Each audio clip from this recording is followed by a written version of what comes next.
Telangana budget తూతూ మంత్రంగా ఉందంటూ ఎద్దేవా చేశారు మాజీ మంత్రి తలసాని శ్రీనివాస్ యాదవ్. తులం బంగారం ఎప్పుడు ఇస్తారని అధికారులను లబ్ధిదారులను ప్రశ్నిస్తున్నారని అన్నారు.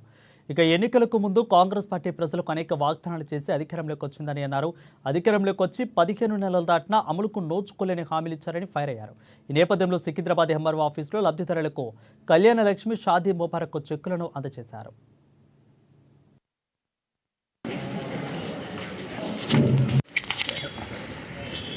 కళ్యాణ లక్ష్మి, షాదీ ముబారక్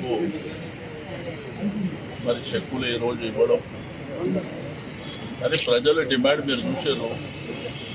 మాకు ఈ కళ్యాణ లక్ష్మి, షాదీ ముబారక్ చెక్కులే కాదు, మా బంగారం కథ ఏమైంది అని, తులం బంగారం ఇస్తాను అని చెప్పారు. అదేవిధంగా మనం సోనా కిదరే ఇదే కదా ఇస్తామన్నారు అనేది ఒకటి. రెండవది నెలకు 2500 రూపాయలు.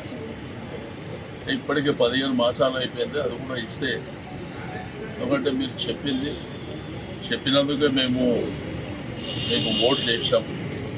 మరి ఇంకా 15 నెలలు అయితే ఇంకెప్పుడు ఇస్తారు అనేటువంటి డిమాండ్ ఉంది. అయితే ఆ ఎంఆర్ఓ గారు ఏమన్నారంటే మేము కలెక్టర్కు లెటర్ రాస్తాం. సరే, కలెక్టర్ గవర్నమెంట్కి చెప్తాడు. ఏది ఏమైనప్పటికీ ప్రజా డిమాండు వాళ్ళు ఏదో ఆశించి ఏదో కావాలి అనే కోరిక కాదని మీరు ఎలక్షన్ల మేనిఫెస్టోలో పెట్టి ఈరోజు వాళ్ళకి ఇస్తా అన్నటువంటి వాళ్ళ రైట్ అది.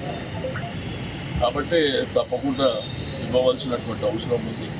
లేకపోతే ఇది పెద్ద ఎత్తున వ్యతిరేకత వచ్చేటువంటి అవకాశం ఉంటుంది.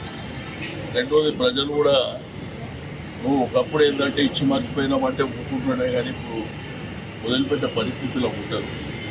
కాబట్టి నేను గవర్నమెంట్ వెంటనే వాళ్ళకి ఇస్తా అన్నటువంటి 2500 రూపాయలు ఇస్తా అన్న కళ్యాణ లక్ష్మి, షాదీ